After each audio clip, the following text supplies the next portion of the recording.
Hello, everyone, and welcome back to another episode of the Essential NFL Podcast. For those of you who are watching on video, you can see me, your host, and I've got my screen recording going with my interactive NFL depth charts in the back. You'll be able to see how I've got everybody graded. I've got some cool tooltips with some information on these players. So, it is a work in progress, so it might be a little bit of a tweak grade from those screenshots I included in the latest article versions of this, and it'll continue to evolve. And finding little glitches and stuff like that as I go, but hey, it's all fun and it's all working well, so pretty excited about that. I'm your host, Stephen Clinton, data scientist, NFL film junkie, like to bring it all together and have some fun with the Essential NFL Podcast. So today, I'm going to be talking about four teams that, actually had, reasonably good records in the 2025 season. That's why we're talking about them now. But whether it's the Tampa Bay Buccaneers, the Indianapolis Colts, the Atlanta Falcons, or the Pittsburgh Steelers, these are all teams that I'm just either not as optimistic they'll match last year's results or just not as high on these teams as I have been on the past. So, not the, last show we had three contenders and then one rebuild. I don't feel quite the same way where I don't know if we're getting contenders out of this group, even if these teams did finish with a little bit better record. So let's hop into it with the Tampa Bay Buccaneers here, and I will shrink my screen for those of you who are watching the video recordings and, get the Tampa Bay depth chart up here. And real quick, I'll run through my grades, and this will be, if you're listening as well, I'll be referencing the colors, and we all know what a depth chart looks like, right? So I think that all can piece it together even if you're listening. So my grades, I've got a gold tag for Hall of Fame. I don't really use that or the lowest grade in the offseason. I like it to be guys who are actively doing this in season to kind of mark that. My blue tag is elite. Purple is plus. Dark green is solid, light green is adequate, pale green is mediocre, and then gray is a backup. And then the black tag, target, is another one I don't really use here. And just real quickly, kind of the idea behind those grade tags is, the blue, then purple or red chip is, very popular, and then kind of green is solid. And then I just like to have, if there's color on your depth chart, that's a positive, right? And if you get to the point where it's just a grayed out depth chart, that's probably not a great sign from a talent perspective. And then a couple last notes here. The reason I don't use red as my second grade is I use red to denote an injured player. So we'll talk about a guy I've got an injured tag on right now just because I've never seen him play due to injury. There's like Ike Ekwonu out in Carolina, who he's on the depth chart, but not maybe expected to play much at all this year. So instances like that, and then obviously in season we'll have plenty of injured players to tag. Or who knows, maybe this is that year that they turn off injuries in the NFL. That'd be awesome, right? And then we got a bright orange tag for the drafted rookies, and then a pale orange, kind of sand orange for undrafted rookies as well. So getting into it with the Tampa Bay Buccaneers, and so we'll get to the offense here in just a second period, just to talk high level on where Tampa Bay is at for the state of the team. Their top 51 cap space per our guys over at SpotRec. They've got about 8.7 million in cap space for 2026. They got about 42 million for 2027, and then in 2028 it opens up to 215 million. So kind of a situation where this year's team's kind of built. Obviously, we're in the offseason. Next year's team, you could bring back Baker Mayfield probably, and kind of the same group, if you wanted to, and then by 2028 it really opens up. But this is why Baker's contract talk is such a topic of conversation, at this time of year, because it is very interesting, whether or not they'd want to just keep Baker for a year. I mean, and kind of see how this goes, because then if you tie yourself to him, then you're really committing to that 2028 and not being like a potential reset if you wanted to do something different. So that's a pretty interesting point for Tampa Bay right now. They've got all their draft picks in 2027, 2028, so they're solid there. Jason Light, general manager, long time, general manager there, who built out all the talent before Brady got there. So great track record overall in Tampa Bay, even if it's not all going to be perfect, right? But like, he's shown the ability to build championship rosters. Todd Bowles is still the head coach and de facto defensive coordinator. They bring in Zach Robinson from Atlanta to take over as the offensive coordinator. This will be their fourth offensive coordinator in Baker's 4 years in Tampa Bay, if I'm got that correct. So, one more change out. And then, Larry Foote and George Edwards, ostensibly the defensive coordinators, but, obviously that's Todd Bowles' deal. And then Danny Smith comes over from Pittsburgh to take over special teams. So, yeah, if you followed the Pat McAfee show at all, you might have heard some stories about Danny Smith as a special teams coach. So, McAfee has done a great job of highlighting him. Don't recognize every special team coordinator's name in the league by any stretch of the imagination, but when I saw Danny Smith was in Tampa now, that one stuck out. So, overall, I think, Tampa Bay is in a fairly sound position as an organization. They're not out over their skis, anything like that. So there's not a ton to talk about there for them. In terms of the Bucs overall, though, I think that for me, it really gets down to the fact that I think that this team probably peaked in 2024. I think that was probably the best version that we'll see of this offense. They had such a great combination of outstanding skill talent and outstanding offensive line, plus an outstanding offensive coordinator in Liam Cohen, who, went down to Jacksonville and I think did an excellent job coaching that Jacksonville unit and getting development from there throughout the year, got, outsized results from his offensive line down there. So we know that Liam Cohen is a factor that's been removed from this equation, and that definitely hurt them in 2025. Now, all that said, this group was off to a good start in 2025 before the injuries really started to pile up and drag them down. So I don't think it's, a situation where, they're dead in the water. But that being said, that 2024 team, it just felt so maxed out. We'll talk about some of the differences here in specifics. And then, the defense was what it was. But at the end of the day, it was just, to me, a playoff team, right? Won the division.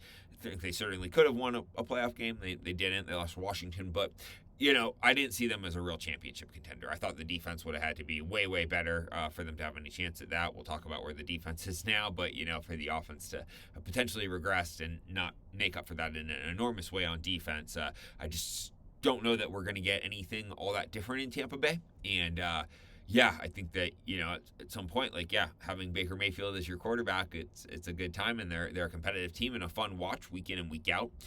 But you will eventually have to get to the question of, okay, well, how long do we do that? And, at what point do we change things up here? So, let's talk offensive line, then we'll go skill group, and then tie it together with Baker and the coordinator on the offensive side, then get to the defense. So, running through the grades on the offensive line, Tristan Wirfs is elite, remains elite at left tackle, just been outstanding, throughout his career. Expect him to keep rolling along. Obviously has missed some games in recent years, but hopefully he is fully healthy heading into this season, because that was kind of the first rock to start rolling, so to speak, on that offensive line last year.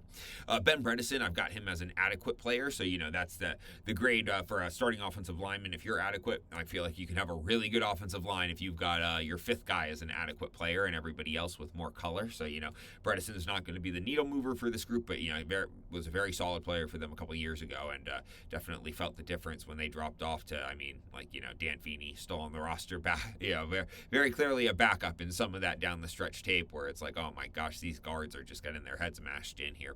At center, they got Graham Barden. I've got a plus grade on him. Great mobility skills, good strength. Dude bounced out and played left tackle, kind of Joe Thuney style. And hey, wasn't the prettiest thing, but it would have kept him at left tackle through the draft process if it was the prettiest thing out there. But hey, he battled, man. He's got some tools for a center.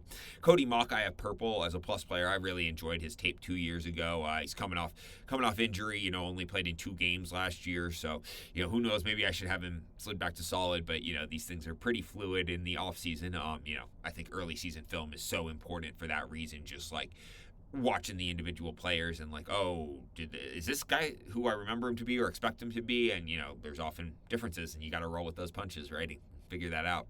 Luke Kadecki, flip side of this where, I could have flipped it over so that he was, plus. I would have said he was a plus player back in 2024. Have him as a solid player right now. To me, he's a guy out of that mold. I think it's Brian O'Neill, Mike McGlinchey, and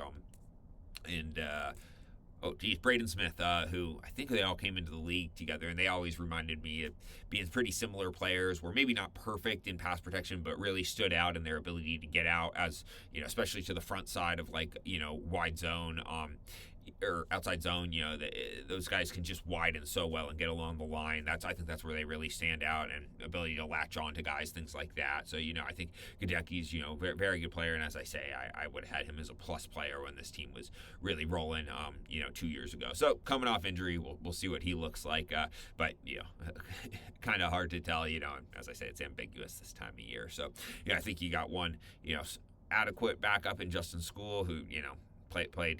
What did he end up playing for them? 16 games and 62% of the snaps last year, or 62% of the snaps in games he played. So not full-time starter load, but he was out there a lot, and it wasn't pretty. It was obviously a drop off, but it can be a lot worse. It was, I think, a lot worse at the guard positions, than necessarily where Justin School was handling stuff for this team. So,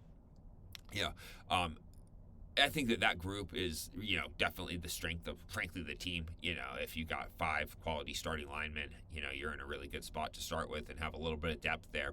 And then, also add Billy Strouth in the draft, 5th round pick. So who knows what he does? But potentially, those guys can wind up being good depth pieces. So they might have even more depth than I'm thinking here, because I've been watching Dan Feeney for a long time, dated back to some of his college, and at the NFL don't need to see any more of that. That's gonna be tough to overcome for Tampa Bay if that happens again. So, I think that's not going to be the problem here by any means. I think that group could be just as good as they were 2 years ago.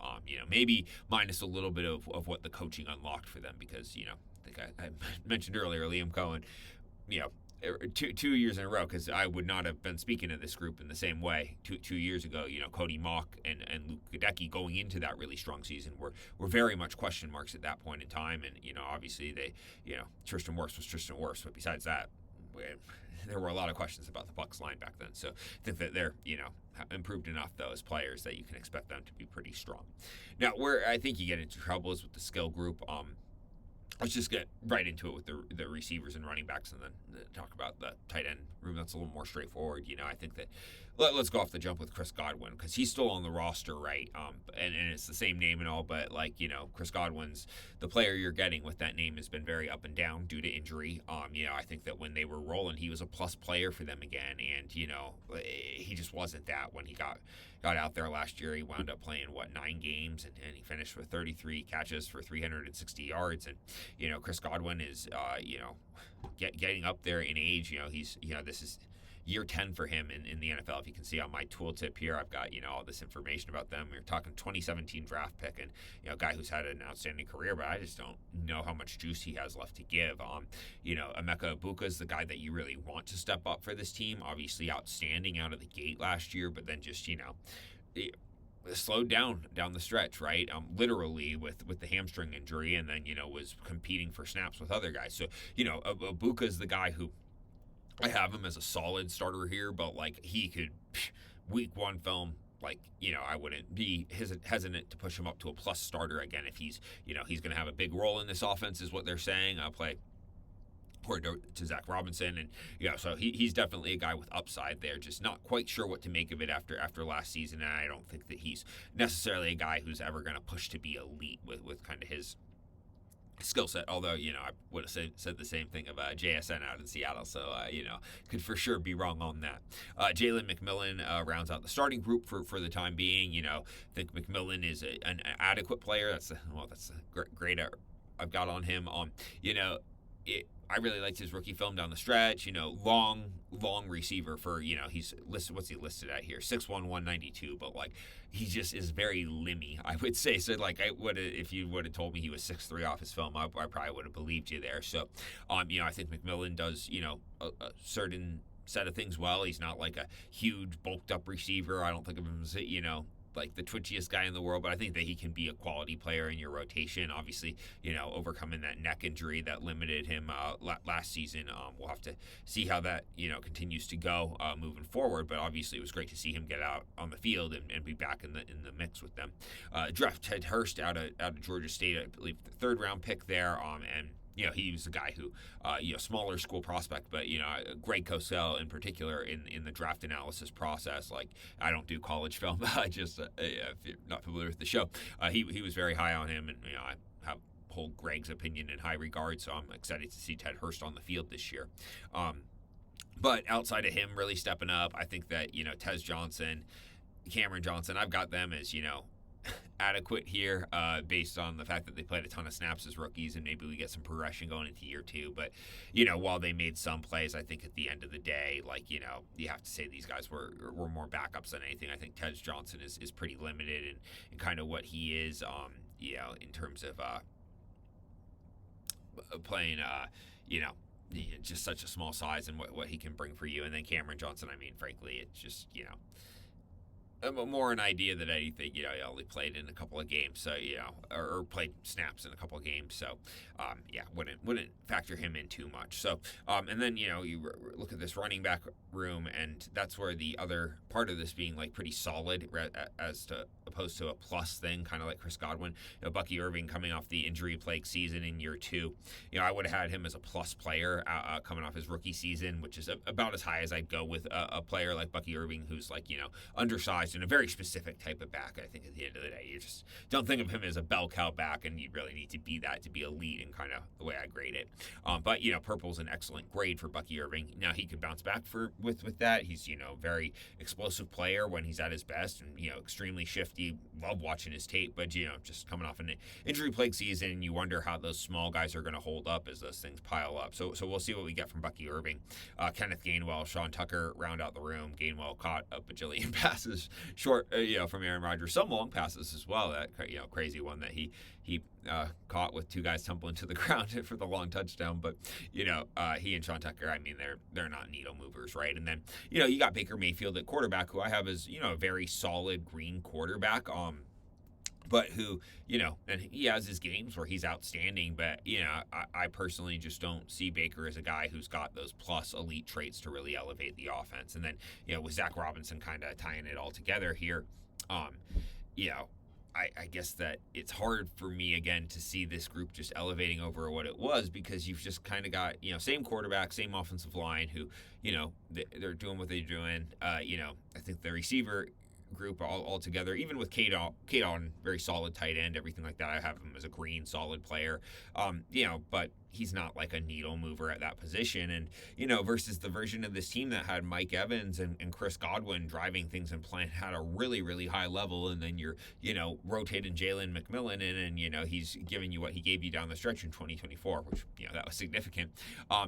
It was just a different feel at receiver, and I just would be surprised if this receiver room got up to that same level this year. And then, Bucky Irving could bounce back, but, I guess that, whether or not the combo without Rachaad White would even be as good as it was, and not that Rachaad White is some game-changing player, but do I want him on the roster to pair with Bucky Irving, given the kind of size, respective sizes, or do I want to bring in Kenneth Gainwell, who's another 5'9", 200-pounder, with Sean Tucker 5'10", 205. It's just a small running back room, And then with Zach Robinson as the offensive coordinator, I just have limited confidence in his ability to really elevate the group. I don't think Zach Robinson's a bad offensive coordinator by any means. I thought he was fine-ish in Atlanta. There were certain things they did well, but there were also things that I found to be just very, very frustrating about that offense. I mean, to me, the headline is the way that Kyle Pitts was used in Atlanta. At some point, asking a guy to put his hand in the dirt and line up as, an inline tight end when he is just consistently getting blown multiple yards off the ball and just getting out physical and manhandled. I think that, great coaching and great scheme, a lot of it is putting your players in a position to be successful. And to me, asking Kyle Pitts to do that over and over again is the opposite of putting him in a position to be successful. At some point, it's not that this guy needs to get better at it or improve. It's that he can't do this. And, Kyle Pitts can do a lot of things for you. And that's where I found it really frustrating, is that this is a guy who, has put up big numbers and winds up putting up big numbers down the stretch for you once you start featuring him more as a pass catcher. And, instead of looking at, it felt like a situation where, Kyle Pitts has got a T-E next to his name, so I have to use him this way, where I don't see Kyle Pitts as that player at all. So, that's the sort of thing that I see as a pretty big red flag. However you're doing everything else with the offense, when you've got a situation like that where you're consistently putting your offense, not just the player, but your offense at a disadvantage by asking somebody to do something that after, the first game against Pittsburgh with Zach Robinson as the coordinator, it was clear that Kyle Pitts couldn't do that. And, when you're a year later and you're still asking him to do this, I find it to be pretty frustrating, obviously, the way I've talked about this. So, yeah, I just don't see them elevating past where they were. So, I think it's going to be a fun watch on offense and everything like that, but I don't see them being a heck of a lot better. And then we flip around to the defense here, and I feel the same way. I don't.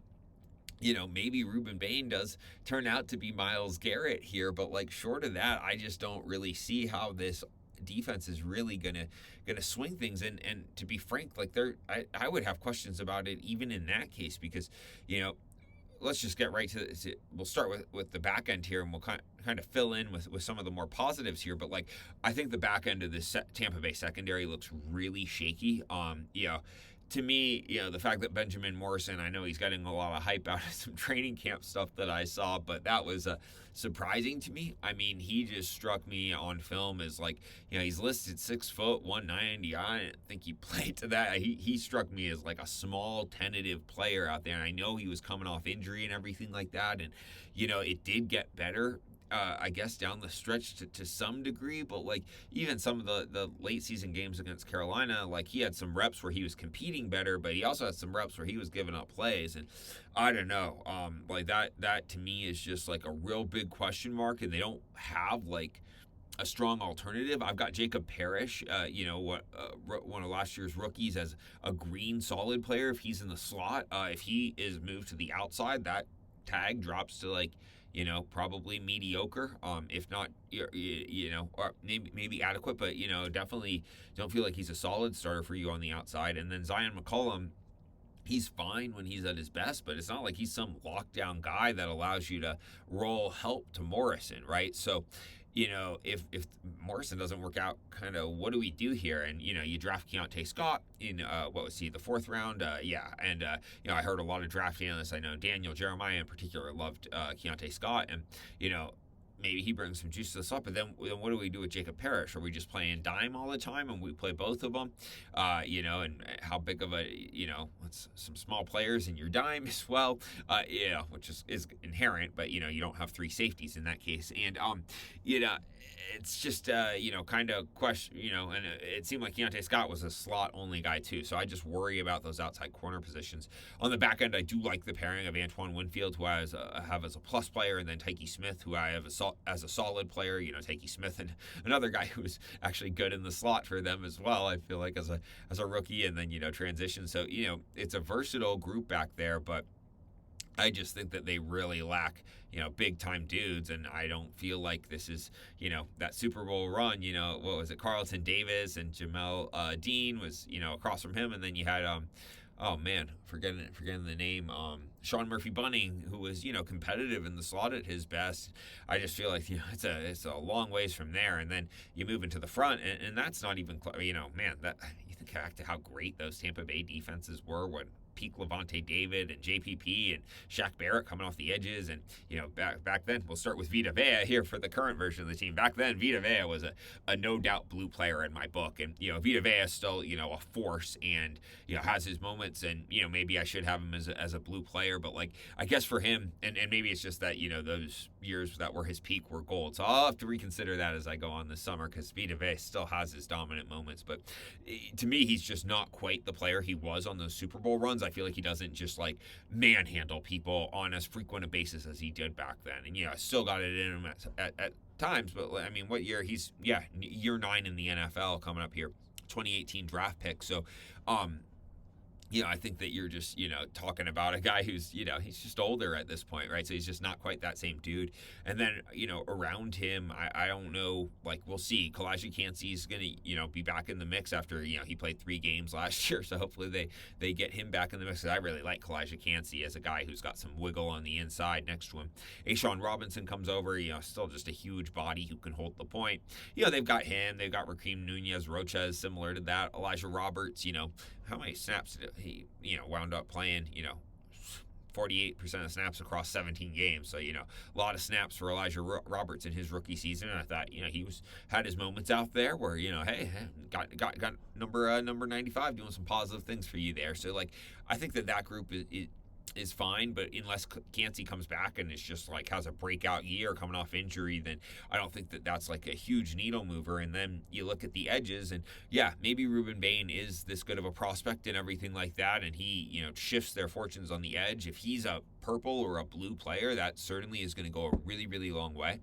But behind him, Yaya Diaby, I think, is a solid player. I've always liked his tape, but he's not like a consistent, double-digit sack guy, right? And he's, just he's a solid player who should be, in an NFL rotation without a doubt. But he's just not one of the needle movers at the position. Anthony Nelson is a guy who I think has played a lot of solid ball for them over the years. Al-Qadim Muhammad joins the squad, coming off, got a bunch of sacks for Detroit last year. I have those guys as adequate players who can be in your rotation and you feel all right about. But it's not like a bunch of blue chips here. And then the group that I really kind of question the whole room is the linebacker room. And, Alex Anzalone comes over. I think that he's your best player here. I've got him as an adequate player. We're at year 10 now for Alex Anzalone. And, I think that he's fine out there. He's not getting you beat. But I'll say, it's not like, again, is he a needle mover? Is he really changing things for you? I don't think so much. Christian Roseboom, Servocia Dennis, they played a lot of snaps, but I think that I've got them as, just mediocre, and they're right on that line of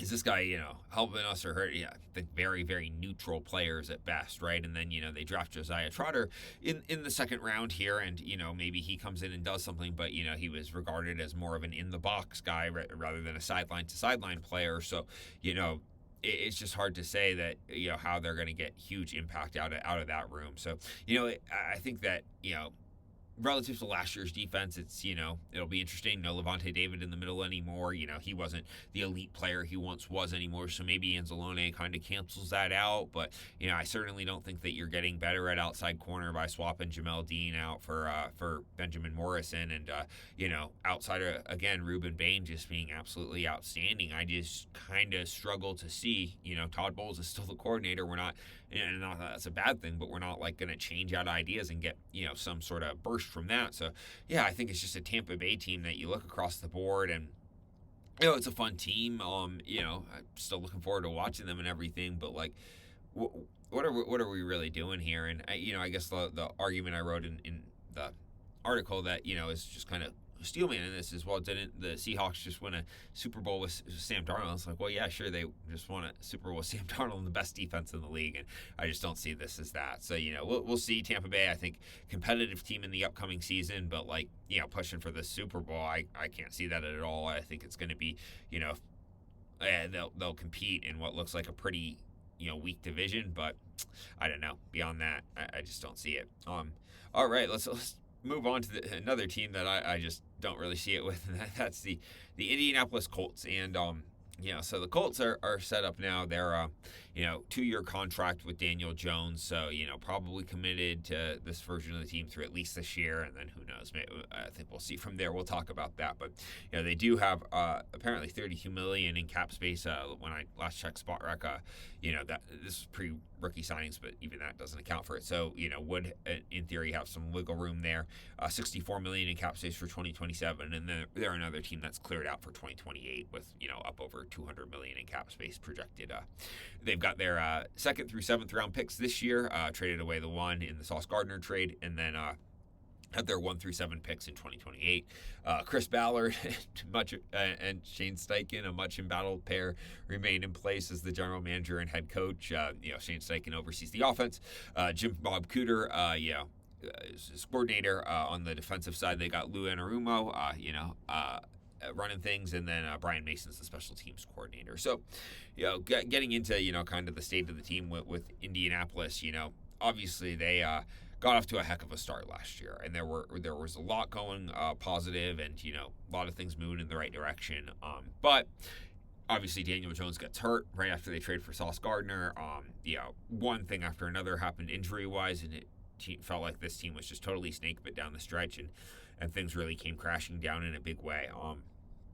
Now, whether or not they were really going to sustain this momentum, I don't know. It's hard to say, right? Because if you think of a world where Shavarius Ward's healthy and DeForest Buckner's healthy and Daniel Jones is healthy, then maybe this really would have wound up looking different. And, it wasn't the most stacked field, so maybe they would have had some crazy run, but like, are they going to replicate that in this upcoming season with the developments we had? Because it's not as if like these guys just get reset to full health and turn the clock back on their age when those injuries do happen, right? And I guess that you could say that you look at the way the roster's structured and everything that they'd committed to, especially after the trade for Sauce Gardner, and you say, hey, how are we gonna hit reset and rebuild when we don't have a first round pick to take a quarterback with? So maybe that's why you move forward, but I just struggle to see how this is going to be an improvement over last year, and I frankly how it's not going to drop off relative to last year when Daniel Jones is now coming off this Achilles injury. So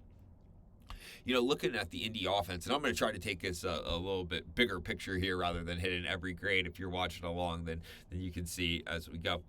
I think that, again, this is a team that has a strength on the offensive line, right? Quentin Nelson is, to me, still elite guy. He might get beat in pass pro from time to time, but, like, I feel like, and, he's not 100% in the run game, right? Nobody ever, but I feel like his combination of strength at the point of attack and then his ability to get out in space, lock on guys, finish things, the attitude he brings all makes him elite.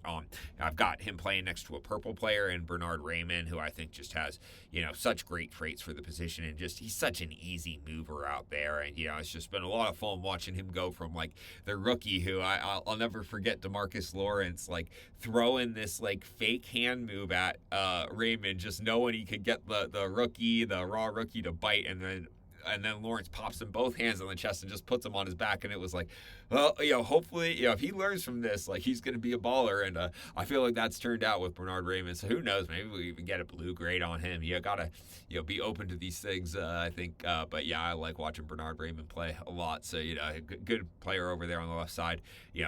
Tanner Bortolini and Matt Gonclaves, did a nice job stepping in as starters last year. I don't think Bortolini's like, overwhelmingly strong at the point of attack. Have him more as an adequate player, and Gonclaves I've had more solid. I don't know. I don't have a super strong opinion on those guys, but they did a nice job for Indy throughout last year. And then we'll bring Jalen Travis in as the right tackle.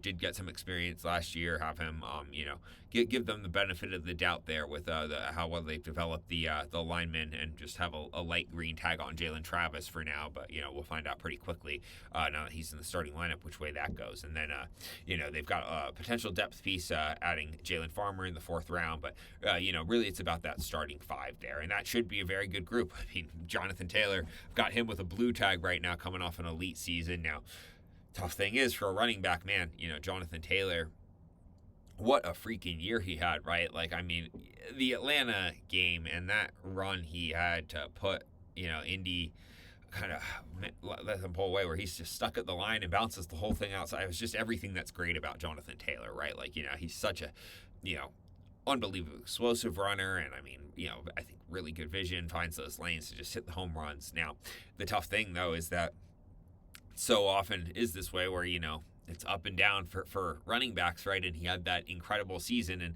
hey, we saw Saquon Barkley and Derrick Henry do that 2 years ago, and then you're not able to repeat it. It's just a hard position to just crank out, elite year after elite year. And so not that Jonathan Taylor isn't a great player, but it's just kind of like, all right, well, I don't know. Knock on wood, he has another season like that, but maybe we wasted the really good season, right? So not very much behind him, I wouldn't say. They draft Seth McGowan, but that's a 7th round pick, and then they just got DJ Giddens. But if Taylor's out there, run game should ball. I think it's an interesting group of pass catchers, right? I think it's very, very top heavy, and that's what concerns me, I guess. But I am optimistic about that top heavy group. Now, actually, let's. I was gonna jump to tight end, but we should.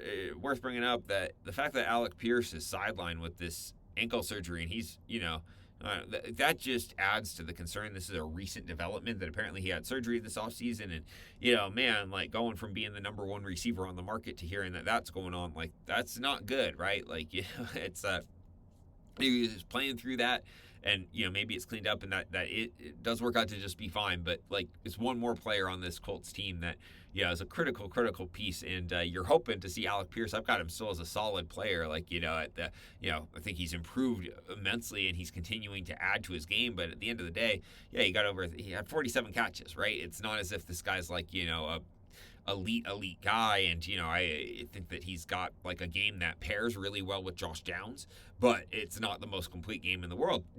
Do like the player, think that it could continue to expand, and might necessarily have that happen with Pittman gone, but not ideal to be working through ankle surgery in the offseason. Now, as I say, I really like him with Josh Downs, who's just I think he plays with great physicality for his size and just attitude.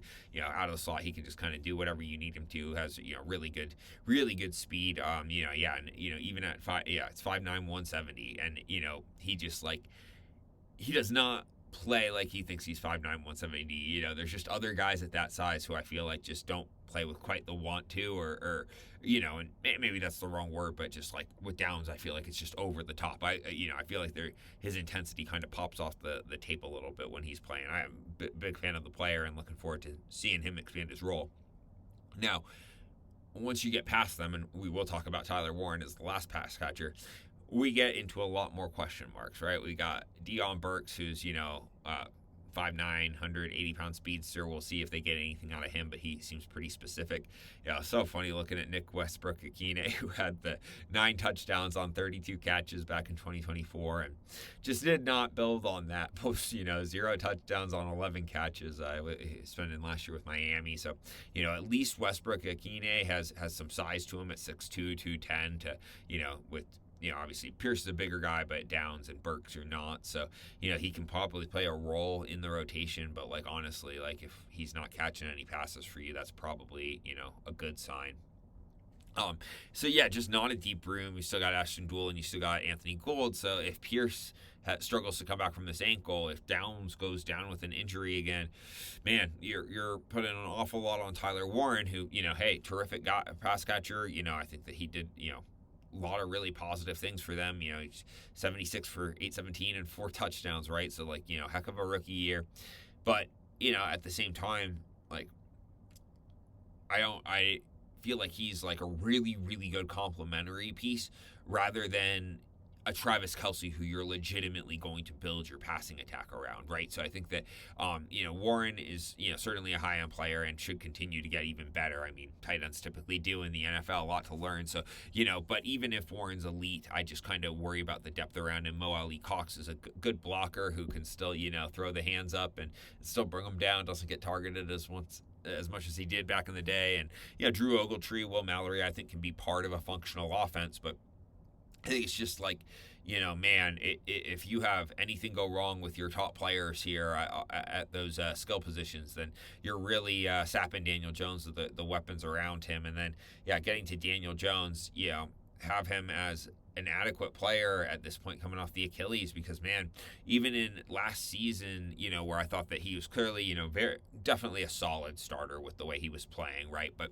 I struggled to elevate him really above that because I felt like so much of it was about what was around him. And then on top of that, just he was still, relying so much on his legs for some of the big plays. I think of the scramble in the Atlanta game that kind of kept things going, like the 19-yarder that I think set up a 4th and 2. And, it's just I'd like to see you make some more of those big plays with your arm. And, so much of it, I felt like he was executing concepts that Shane Steichen's setting up for him well, but there was still just a lot of, it felt like the same guy in certain situations as the guy in New York, whereas some other quarterbacks as they've developed, I feel like I'm watching almost a different player, a different player in a different context. Whereas with Daniel Jones, it was more I felt like I was watching a similar player in a different context, if that makes any sense at all. So,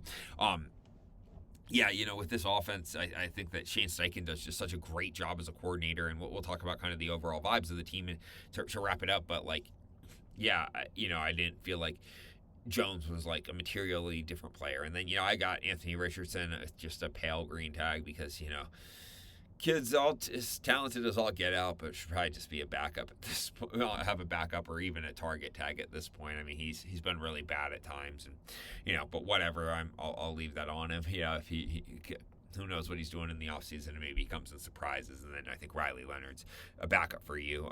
So, it's just overall on the offense, looking at it, again, there's a lot of pieces I like, but I worry about the depth. And then Daniel Jones coming off the Achilles, I just don't understand how that's going to work. And then flipping over to the other side of the ball here, I've got a couple different guys that, have really, high-end grades on them. I still have Sauce Gardner as an elite corner.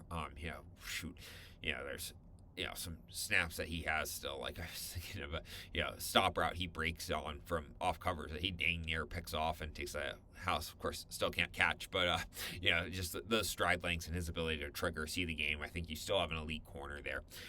It's DeForest Buckner and Charvarius Ward, who Buckner at his best is clearly an elite player. Had been an elite player for a while, but he's dealing with his neck injury. And then Charvarius Ward, who I have both of him as a plus. Borderline elite player at his best. Solid at the very least, but again, he's coming off all these injuries. He's just had so many things pile up in his life. So, maybe it all aligns and we get to see the best versions of those guys. But if we don't, I think that you got real problems here, because I look at the rest of this defense and I guess that they're excited about Justin Whaley, who was rolling in training camp as a rookie, but he's coming off a season-ending injury and he's never played in the NFL. And then, man, I start looking at the rest of this defense and we get into a lot of trouble really, really quickly. And I don't understand how Lou Anarumo is going to work with this. This is not the defense he had in Cincinnati from a talent standpoint. If let's just, with or without Buckner, I think up front, Grover Stewart, he was a purple player as a run defender at his peak to me. But I think he's just kind of a rotational player at this point. He doesn't stand out to me as a guy who's consistently, impacting the game and holding things up as that nose tackle. I think he's just kind of slipped off a bit. Leatu Latu is, a solid player out there, but he's not overwhelming to me in any way, shape, or form. JT Tuilamalo, last year's second-round pick, is listed as a potential starter. I don't think he showed that he was much more of a backup than a backup last year. He just didn't force his way onto the field, and it's not like when he got out there, you're just like, oh, this guy's just getting screwed. He's just nah, he's just out there. I got Michael Clemens as a light green player, just as an oversized defensive end who fits certain schemes well. Colby Wooden, Anatomia Adebare. I know he's a Northwestern guy. I should be able to get that one, but no crossover there. But those guys are just adequate. I think that they do give you some wiggle on the inside, which is why I have them as adequate rather than backups. I thought Adebare definitely showed much better play strength last year. Was able to impact the game a lot more than when he was earlier in his career when he was just too small. It felt like he's figured out how to anchor his body better. So he is adding something, but now we're talking about just your second wave not getting overwhelmed, right? Those aren't your needle movers. And then I like Arden Key. I still got Arden Key. So I threw him in as an adequate player there. But Arden Key ain't going to make up for the rest of this on this line. And then, that's if the outside corners would obviously be the strength of this team with Gardner and Ward, the D-line would be the second best part, and I'm talking about him that way. We get to the middle of this defense. This is a disaster, man. Cam Bynum's a solid player at safety. Have him with that green tag. Again, I don't see him as a guy who really moves the needle. I just see him as a guy who's going to be, solid for you, hence the grade name. The rest of this group, you've got just a bunch of backups at safety and an undrafted free agent in A.J. Halsey. So, it's and I want to make sure some of these abbreviations just because they see draft. Make sure he's undrafted as we go here, but just some of these matches I did not quite match up. So anyway, but even if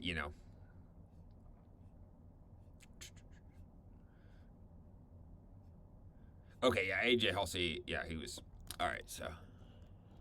My bad there. A.J. Halsey was projected to go higher than that. So that's a mismatch, as I say. Depth chart's a working target. So, okay. A.J. Halsey, wherever he was drafted is, back there with Cam Bynum. But, yeah, so he's, 70th overall pick. Apologies for time it took me to look that up. But A.J. Halsey, okay, so we got a third-round pick there. Hopefully he plays his way in. But, Juwan John Wayne Thomas, Daniel Scott, Jonathan Owens are all guys who are just backups and special teams players. So you're totally dependent on this third round rookie in AJ Halsey stepping up next to Cam Bynum. And then, it's kind of the same story, but worse at inside linebacker because CJ Allen, who was their second round pick, he is, what if things don't work out with CJ Allen, right? And I know that, obviously a highly regarded player and everything, but like he didn't go in the top 10. It's not Sonny Styles, right? He's playing next to Akeem Davis-Gaither, which that's just, I don't see how that's helping a rookie player. I used to think Akeem Davis-Gaither did a decent job adding some range to the Bengals' third down package when he was playing for Lou Anarumo back in Cincinnati. But, in no way have I ever felt like he's a good three-down linebacker or, stout against the run or anything like that. So, I don't know, man. Obviously, my bad on missing that Halsey with that match. But, even with the third rounder and maybe a little more optimism than you could have, without him in the middle of the defense, I think that's just a gaping hole up the middle. And then, you're talking about, starting maybe a fourth round pick in Bryce Butcher if you're in your, 3 linebacker sets. And, beyond that, it's just, man, it is a thin group. And it's not something where I feel like just a trade for one player would fix this. Man, if CJ Allen and AJ Halsey both hit and Cam Bynum's playing well and then Butcher hits, then maybe adding one more gets you over the top. But, man, I think that this defense, could be one of the worst in the league. And the tough thing is that even if Sauce Gardner and Shavarius Ward are playing well, that's not going to matter if they don't have a pass rush and they can't defend up the middle. That's just lock down the outside guys, but then everything will get funneled through the middle. So, I think that this could be a pretty bad defense in Indianapolis. And, I guess kind of as concluding thoughts on this team here, this reminds me in so many ways of the situation in Miami. We don't have the cap implications, right? But, there is something to the fact that, Chris Ballard is, he's done it in a more thoughtful way, but he's had to supplement his team, or he's had to make up for the fact that he's struggled to draft elite players, outside of, I guess Quentin Nelson was one of his picks, consistent elite players, and he's had to supplement that with trading for guys, whether it was DeForest Buckner back in the day or Sauce Gardner now. And I think that when you look at this roster, it just does not have enough difference-making talent. It's not terrible by any means, but I feel like Shane Steichen does such a good job as an offensive mind, and that dynamic just kind of reminds me of Miami, where, it felt like as good a job as Mike McDaniel is going to do with the pieces that you give him, the roster is just not being built in a strong enough way. And I think that, the Daniel Jones contract is kind of the really tough thing, and, that's them trying to make up for the missed Anthony Richardson pick. And I think that that's ultimately going to drag this team down and why they're going to have to move into the post Chris Ballard era at some point. Again, they don't have the draft picks this year, so I guess it makes sense to run this back and everything like that. But at the end of the day, I'm just not all that optimistic about the way it's going to go. And I think that, this is a team that, maybe they wind up competing, but they're in a competitive division in my opinion. And then, I think that the bottom could really fall out for this group in a big way. I mean, with Daniel Jones's recovery from the Achilles being, the obvious huge X factor there. So, all right, we'll move on from that to a team that is not expected to be great because they're kind of in reset mode rather than just they're trying to run it back. And that's the Atlanta Falcons, who just mentioned Chris Greer, who's been a pretty bad GM for Miami. Terry Fontenot did a pretty terrible job here in Atlanta. I guess that we all saw that in real time, given the reactions to things like drafting Michael Penix right after he paid Kirk Cousins, or trading, future first round pick that could have been Reuben Bain to acquire to be able to get James Pierce in last year's draft, and he left them with the cupboard bare. And there are some good players on this roster. We'll get to them, but Atlanta is not in a good position from an overall roster talent standpoint. They are in a solid enough position in the draft and financially moving forward. Obviously, kind of had to sit out this first offseason of building, new GM Ian Cunningham and new head coach Kevin Stefanski, unable to really put their stamp on the team as much as you would have liked to, and I do think that's wise given how things had gone down the stretch there. So, in terms of the overall state of the team, they got $20 million in cap space this year, 122 next year, and then they have 345 in 2028. So blank slate at that point. Have their picks in rounds 1 through 6 this year, 1 through 7 in 2028, so covered stock there. Tommy Rees is the offensive coordinator, has worked with Stefanski in Cleveland in the past. Jeff Ulbrich stays over as the defensive coordinator in Atlanta, formerly in the Robert Saleh tree, and, worked for him and then came down to Atlanta. Continues to be their defensive coordinator, and then Craig Ackerman, who run in special teams. And, it's a tough situation, right? We got Michael Penix, he's coming off a torn ACL. We've got, $44 million in dead cap hits with 22.5 to Kirk Cousins and 11 to Darnell Mooney. And then you got James Pierce getting up to what he was getting up to in the offseason. And yeah, I guess all of it makes it a tough situation to be super positive about down in Atlanta. Certainly see why they made the changes they did in terms of organizational leaders, but those changes could have been made a while ago. So anyways, let's just get into kind of where they're at. We can probably get through this team pretty quickly, actually. I think that on offense you've got a few great players, right? I think you got Chris Lindstrom up front at right guard. I have him as a plus player in my book. As good as anyone getting to the second level in the run game. Has his deficiencies in some other areas, but in terms of a mobile guy who can get out there and really, drive your run game, I mean, he's I think terrific. Drake London to me is maybe not that top end elite receiver, just kind of lacks the super high end juice, I guess you'd say, but he uses his body so darn well to block out defenders, and then he is used pretty darn thoughtfully in the offense. That was a big positive of what Zach Robinson did, is how he used Drake London. If you wanted to tell me Drake London's an elite player, I'm not going to give you a super hard argument. I think he's really good. Bijan Robinson, think he is elite. Huge fan of the player. Unbelievably shifty running back. I mean, watching his end zone tape is something else. Watching the way that dude cuts. I mean, he is really something special. Now, the group around them, that's where we get into it. We've obviously got an X factor in Kyle Pitts, who, I think if he's used in the right way, he's a plus player. I think if he's used in the wrong way, he's a target, right? So, how he's going to be used in this offense by Stefanski, by Tommy Rees, will be very interesting to see how that works. Got more traditional tight end options and guys like Austin Hooper and Charlie Warner, who are solid blockers. On the offensive line, Jake Matthews has been around for feels like forever at this point. I mean, what year? 13 years in the NFL, 2014 draft class, and continues to just be a really, really solid player. Maybe not the best plus player. I don't know if he ever has been. He's just always been so consistent for them. Matthew Bergeron, I have, is solid. Has his slip ups in pass pro, but he can move some guys. Ryan Newsell's just okay at center.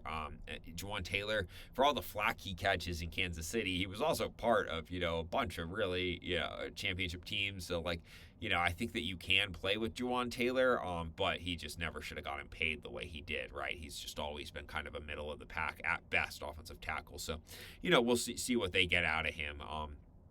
But it's not, an overwhelming offensive line by any means. And then you get beyond the top names, you get beyond Drake London really at receiver, and you're talking about Jahan Dotson, and then Olamide Zaccheaus is back in town, and man, they've had some moments, but those are not guys you want to be prominently featuring. And you add Zachariah Branch out in the third round out of Georgia, so we'll see. But that is a resetting skill group. It's not maybe they get more out of them, but obviously Darnell Mooney and Ray McLeod gave this team some run 2 years ago, and then that all blew up last year. But so maybe they get something out of that, but not too optimistic. And then you got Michael Penix and Tua Tagovailoa at quarterback.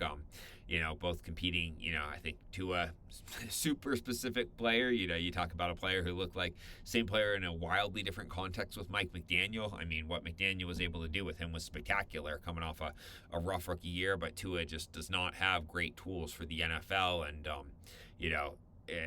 there's only so much you can do with him, right? So hey, it is same coaching staff that was part of drafting our guy Dylan Gabriel up in Cleveland. I guess Tua does have probably better traits than him, which is saying a about nothing. But yeah, I just don't see, a ton of upside there, especially in the context of this new offense without kind of all the creativity and all the speed they had in Miami. And then, Penix Jr., he throws certain balls extremely well, but overall is just, has his limitations as a quarterback to start with and is now coming off a third torn ACL, which is just bad. On defense, Jeff Ulbrich, continues to work with this group. He does have two just outstanding players in the back end. I think Jesse Bates, he's, an elite player to me just for his ability to bait quarterbacks. I think he probably does that better than anybody in the league in the back end in terms of, disguising his coverage and using that to go get the ball away from somebody. I mean, Bryce Young's rookie season sticks out so much for that. I mean, that was a rough week one. But really like the pairing of him with Xavier Watts, by the way, who I have as a solid player, and I think those are both really, really smart safeties, which is a cool place to work from. AJ Terrell, I have him as a plus player. He's had his elite games, so I really like AJ Terrell. Long, sticky coverage, just quality number one corner on the outside. And we'll see what happens with his brother Avion joining him as a second round pick. Billy Bowman, missed a good chunk of last year with that knee injury, but I really liked his tape out of the gate. I'm hopeful that he'll be healthy this year. Have him as just a mediocre player for now because he's coming off a serious injury, but I thought he was going to be a solid slot for them. Mike Hughes, he's one of those guys. Have him as a starting quality corner. Like if you're going to talk about who the best 64 outside corners in the world are, he's one of them. He should be starting somewhere, but he's at the bottom of the barrel, and I think he consistently has been. But hey, still pretty darn good, right? So it's the back end.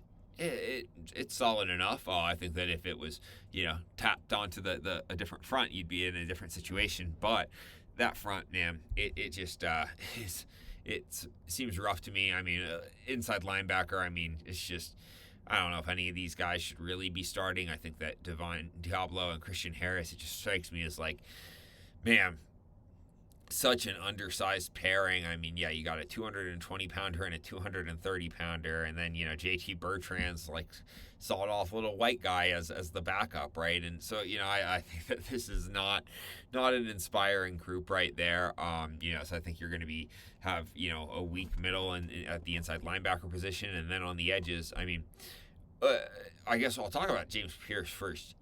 Regardless of if he's even playing this year, I felt like watching his tape, his sack numbers really skew the picture of what this player is. First off, most of the sacks, and actually it might be all the sacks I've seen at this point, I haven't seen him getting sacks winning with pass rush moves. I've seen him getting sacks running and playing with effort and cleaning some stuff up or taking advantage of botched blocks. But in terms of, is this guy engaging with his hands and using hand combat techniques to shed guys and getting around I didn't really see that. The guy that he really reminded me of on tape is Kayvon Thibodeau from his rookie year, where even Thibodeau's big. I was remember going back and reviewing his sacks and his multi-sack game, I think he had one where he just completely unblocked. And then the other similarity between the two, besides being kind of long, linear athletes who are fast but not using their hands all that effectively, and maybe not bending the hoop as much as you would love them to. And that's a combination of those two things, right? The other part is they're just getting rolled off the ball in the run game, and Thibodeau, I remember just thinking he had very little want to in the run game. Did not want to be taken on somebody who's pulling at him on a counter or anything like that. With James Hurst, he's just getting absolutely demolished in the run game and just run off the ball, and he's just he's not a big guy in terms of girth for being as long as he is, and it just, to me, he's certainly a player you want to have in your rotation and everything like that, but I think based on double-digit sacks as a rookie, that paints a certain picture that I don't think his tape lines up with. So, and then across from him, Jalen Walker. I thought he was good as a rookie, but I didn't think he was outstanding by any means. And then up in the front, whether it's Brandon Dorless or Deshaun Hand or they trade for Mason. These are just journeymen. I think in a lot of cases, and I think you can look at that whole front seven, and there's not a single impact player. So, it's just going to make things very tough for Jeff Ulbrich. And I think that this is a defense that could get, walked over pretty good this year. So, you put it all together, I don't think this is going to be a very good football team at all. It would be pretty surprising to me if it was. The good thing I'll say is that if they are to reset 1 year, because none of these guys who are key players for them are that old. Jesse Bates, I think, is the oldest. He's the one non-homegrown guy. So I think that, if this team were to get lined up with the right quarterback in next year's offseason cycle, they're going to have some money to spend. They've got their draft picks, and there's enough good pieces here. Oh, Jake Matthews, of course, I forgot, is the one who's up there and might, not play into year 16, I guess it would be, or year 15. But we'll see. But I do think that there's you have real needle movers in Drake Londons and Chris Lindstroms and Bijan Robinsons, who, if you get the quarterback right and reset this thing, I think it could turn. But they just didn't have the resources to do it this offseason, and it kind of lines up for a team that might have a pretty rough season ahead. So reset was necessary after the Terry Fontenot experience, and that's just kind of where they're at. Team that does not seem to want to reset. Pittsburgh Steelers, and another team that maybe we can roll through these guys faster than other teams. So Pittsburgh has $6 million in cap space this year. They got $4 million in cap space next year, and then $116 million in 2028, which is kind of a lot of money tied up in this team and this roster, but we'll talk about that more. They've got their own picks in rounds 1 through 4 and round 7 next year. They've got Dallas as 5, and they've got Miami 7, so kind of works out to a full slate of picks. And then they've got 1 through 7 in 2028. Hired Mike McCarthy to take over as the head coach, which was an interesting move at the time, and got, I think, a little bit more interesting when they bring Aaron Rodgers in to pair with him as the quarterback, and that's mostly what we'll talk about here. Omar Khan's still the general manager. Brian Angelico is going to be the offensive coordinator, but it'll be McCarthy's show. Patrick Graham's the defensive coordinator. He's got a history of, doing pretty well with limited talent, so, that's probably a positive bringing him in. And then Danny Crossman for special teams. So, if we look at the Steelers, and Chuck Noll, 1969 to 1991, won 4 Super Bowls. Bill Cowher, 1991 to 2006, won a Super Bowl. Mike Tomlin, 2007 to 2025, won a Super Bowl. And then we get Mike McCarthy and what this will be.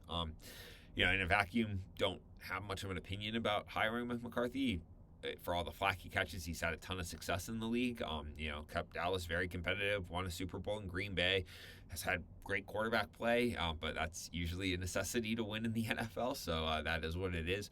It's the pairing with Aaron Rodgers part that I just kind of wonder what we're doing here. And, maybe this bottoms out and they are in position to pick the quarterback that they need for the future, but, right now we're talking about developing Drew Aller coming off a torn ACL when, most draft analysts will say that he just does not have very natural feel for the game, despite the other world, really high-end, weight room, I guess, traits that, don't necessarily translate to quarterback play. So, just looking at this offense, just run through the group around it, how I think it could be fine if they had a different quarterback in place. I think that Troy Fautanu and Mason McCormick, they had their up and down movements playing on the right side last year. They'll flip-flop to be the left tackle and the left guard. I think you can say that they're solid players going into this year who, are younger players who have room for growth. Fautanu especially missed most of his rookie year with injury, so, we'll kind of see how that develops.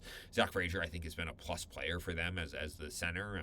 Really like what Frazier brings to the table. Wouldn't argue if you had him pushed up to elite.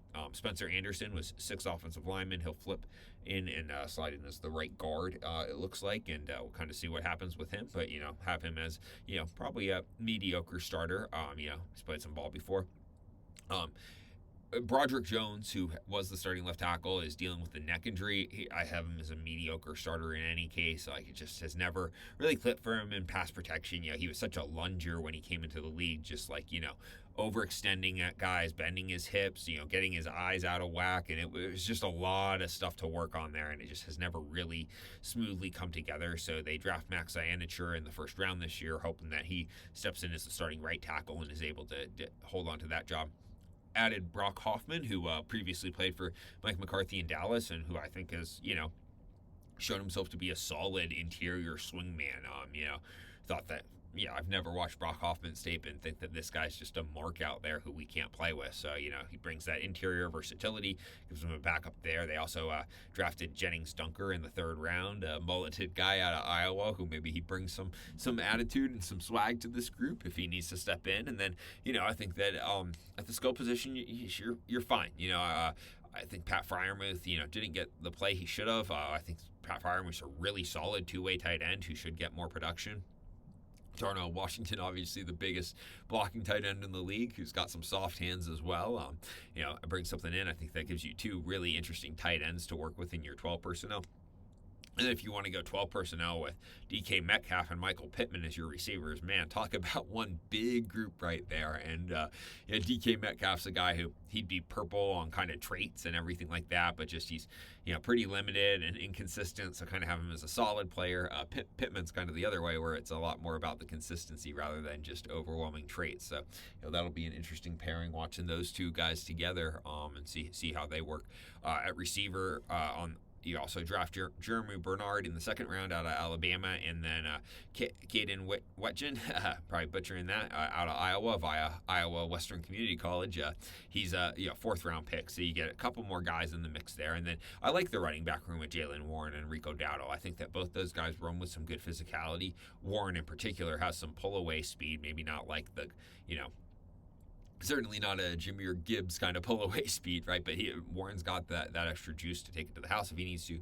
Dowdle brings even a level of physicality probably beyond even Jalen Warren, really physical back, who obviously popped off for 200 yards a couple, 2 times last year, back-to-back weeks, if I'm remembering that blip on the radar last year.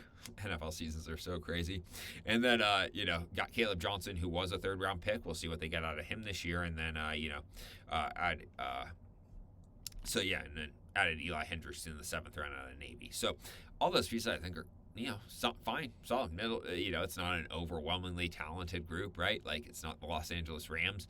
But at the same time, it could be a pretty good group. I just don't see how that's going to happen with Aaron Rodgers playing quarterback. And, Aaron Rodgers is, I think, my favorite quarterback of all time to have watched. Him or prime Andrew Luck, I guess I'd say. Guys compete in recent years too, but man, those dudes were just insane back in the day. And this is not an anti-Aaron Rodgers thing because I think he's been a brilliant player, but the guy that we've seen with the Jets 2 years ago and the Steelers last year is just not a fun football player to watch. He is still extremely turnover averse, which was a good thing when he was this unbelievable playmaker who could extend plays and do all of these creative things to, give yourself all these different opportunities. So, why would you turn the ball over when you can, turn any play into magic? He's not that guy anymore. And now it's just all of this short passing, and fade balls. And it's just such a predictable offense. It's not a ton of fun to watch because there's just so little to it. And Rodgers doesn't want to get hit. He doesn't want to turn the ball over. And then, Tom Brady, even when Brady got to kind of that stage in his career, where he was not wanting to get hit so much, Brady had made his living over the middle of the field for his entire career, right? And still had Gronk kind of down the end, still had Chris Godwin as an unbelievable slot player back then. And, he was just so much more into that kind of mode of offense that he was still able to be effective doing some of those things. Rodgers is just not into throwing middle of the field concepts anymore. So I was excited to see what he would be fitting into Arthur Smith's offense. Maybe he'd, given what he was in Matt LaFleur's offense, and thought Arthur Smith could do some good things and, work over the middle with some of these things. Maybe we, are able to mitigate some of it, and it didn't work out that way at all. And so, I don't know. It's not that he's going to kill you out there because he's not going to turn the ball over, I guess, but he's just, not an exciting player anymore. And then, he still makes a great throw here or there, but it's just nothing like what it was. And I feel like it just limits you so much as an offense. And, maybe you get to the, maybe you get to the playoffs. I feel like there's a better chance that this team's just going to be dead on arrival than, and certainly even if you do get to the playoffs, how are you going to push for anything with the way that they, are playing on offense right now. And that's especially when we flip over and look at the defense. And, this is a defense that it's got a ton of green on it right now, and it's got some purple. But, man, this defense is used to be covered in blue when Pittsburgh was at their peak. And, a lot of the names on this defense were blue names that have, slipped off. And, I think that, two of those names are Cam Hayward and TJ Watt. I've got Cam Hayward as a solid player. Obviously had the Renaissance year 2 years ago. It was awesome to see. And, Cam Hayward was a solid blue player in my book for 5 years. He had gold player, Hall of Fame years. I honestly think Cam Hayward has a case as a Hall of Fame player. So, it'll be interesting to see how that all plays out with counting stats and stuff. But he was so dominant. He's played for so long at a high level. But, don't think that you're going to get kind of that same thing that you got out of him 2 years ago. I think it's more likely to be like last year, where he's, still a good player to have in your rotation, but he's not like, contending for all pro honors or anything like that, right? And then TJ Watt, we'll kind of see what happens. But, it's been a lot of wear and tear on the body. And, these guys are, this is year 10 for TJ Watt as a 2017 pick. And Cam Hayward is a 2011 pick, who's this is year, getting to 16th year in the NFL here. So, there's a reason for this, right? And, I think that, so still have TJ Watt as a plus player just because, I think that there's a chance if he's healthier, he's a little bit younger. He had so much juice. But, it's been kind of a down really 2 years for him now. And I think Alex Highsmith's still a heck of a player across from him, but I don't know that they're signing Nick Herbig to the big contract they signed him to as a solid edge rusher. If you feel like TJ Watt and Alex Highsmith are still that elite, you might be looking to, maybe move Nick Herbig if that were the case. So, I think they've got some guys in the front who could definitely make up for that. I think that it's more likely that, Nick Herbig ascends and then Derek Harmon takes a step forward this year. Keanu Benton was a good player for them, has been a good player for them and continues to, really impact things. I think that, if you can get more out of Derek Harmon and Keanu Benton, that's probably an easier formula to fill out for success given the age of some of these stars at this point than, expecting those guys to turn back the clock. And, I think that you're just fine at linebacker with Patrick Queen leading the way. I like Patrick Queen overall. I think he's got good range. He's got moments where he makes really good reads and makes huge plays on the ball. He's not the most consistent guy in that respect, perhaps, which is why he's solid rather than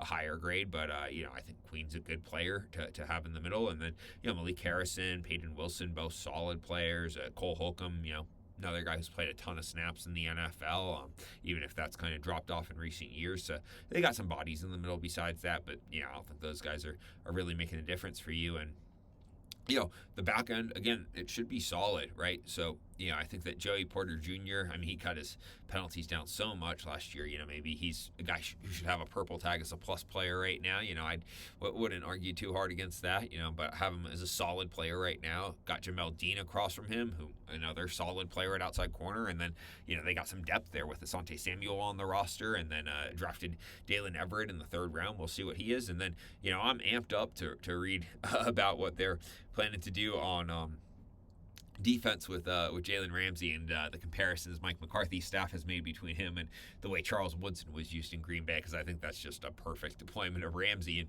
And unlike Woodson, who never really played that role full time to my knowledge, like with the Raiders, Ramsey, that's what he was doing for the Rams when they won the Super Bowl, right? He was playing that, so we know he can do that. He's got great size to do it. I do think that he had lost a little bit of a step as an outside corner. So remember 2 years ago in Week 1 when Brian Thomas got inside of him and turned him and won on a post route. I was just baffled that I had just watched that. But, I still think Jalen Ramsey brings a lot to the table. So have a plus tag on future Hall of Fame player there. And then, back end of Deshaun Elliott, Jaquan Brisker, I've got those guys as adequate. So, it's a defense that I'd be surprised if they're really bad, just because there's not really holes on the roster. It is, a lot of veteran players. So, obviously injuries could wipe out any team in the NFL. But in terms of, is this defense going to be pushing to be top 5 in the NFL? I'd be pretty surprised if it works out that way, because I just don't know that the needle movers on the defense are elite needle movers anymore to the point where you're really going to be, contending with the roster Houston's going to be throwing out there, for instance, or the roster Seattle's going to be throwing out there on defense.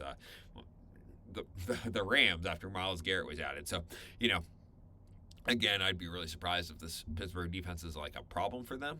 It'll be really interesting seeing Patrick Graham come in and bring some new ideas and see what that transforms into. But again, it's just not like an overwhelming unit. And even if it was, the Seattle Seahawks, I don't think the Seattle Seahawks would have won the Super Bowl with Aaron Rodgers last year. I think they might have won it with Baker Mayfield. I'll get into that discussion. They did win it with Sam Darnold, obviously, but I don't think that Aaron Rodgers is, going to get into, some of those games where Darnold really balled out for Seattle when they needed their quarterback to step up. I think Rodgers just doesn't have that gear anymore, and he's got a certain way he wants to play football, and I guess that's why he's still out there, is he wants to, run this offense the way he wants to run it, rather than doing the things he was so successful with in Green Bay.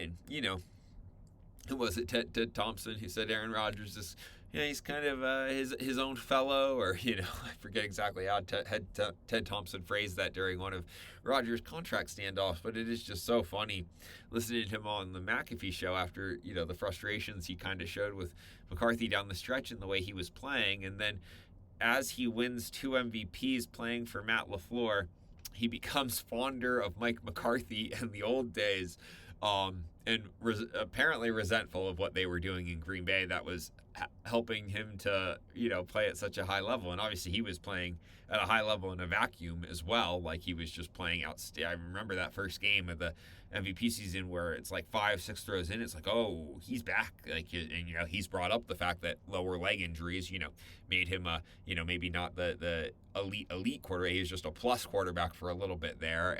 Obviously better than a lot of guys, but I just don't see us going back to that. And even if he did come out and start spinning it like that, I don't think that the offense would be as well schemed. And that's just the weird thing about it, is that he doesn't seem to want to play in a modern offense, or I don't know if modern is the right word, but he doesn't want to play in an under center offense. He doesn't want to work all those concepts that make life easier for him.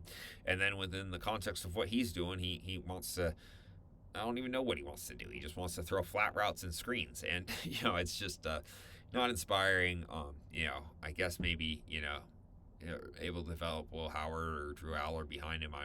Those strike me as real long shots. But, I think that as opposed to Atlanta, where it feels, I guess more like they're acknowledging kind of what it is, and we're signing Tua to a 1-year deal, and we need a quarterback. But, maybe that's but that just feels like such a weird thing to do with the relationship that McCarthy has with Rodgers, and kind of, a lot of these guys on their last hurrah there in Pittsburgh. Because that would be the big thing, is that, if I compare the young studs, hey, maybe this offensive line is going to come along. Maybe there are a lot of pieces. I don't think it's as clear you've got your building blocks on this team as it is in Atlanta. So, and then you're not making it as clear that, you're kind of trying to reset. So we'll see where it all goes. Again, Pittsburgh's just a team that, I don't know if we're going to see, Mike Tomlin's been able to hold them in the middle for so long. And, obviously, as I said, Mike McCarthy's had a lot of success as a coach. But at the same time, I just, think this is it's a solid roster, frankly. But it's also a roster that in some ways is built to win now. I mean, you got a lot of guys that we just went through who are, I'm looking at, DK Metcalf and, even Michael Pittman, and kind of what year they, even Michael Pittman's a 2020 draft pick. It's man, time has flown since COVID, right?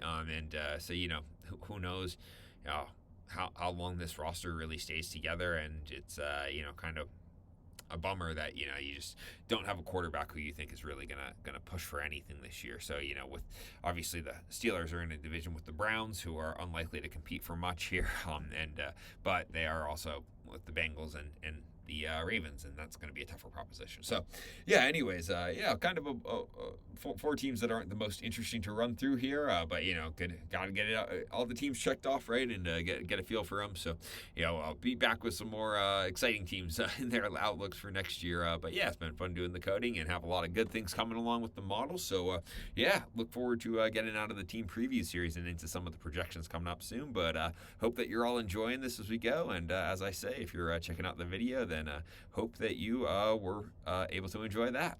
All right. Have a great day, everybody. And, feel free to subscribe, like, share, all those things. But either way, fun to be getting ready for the season. All right. Have a great one.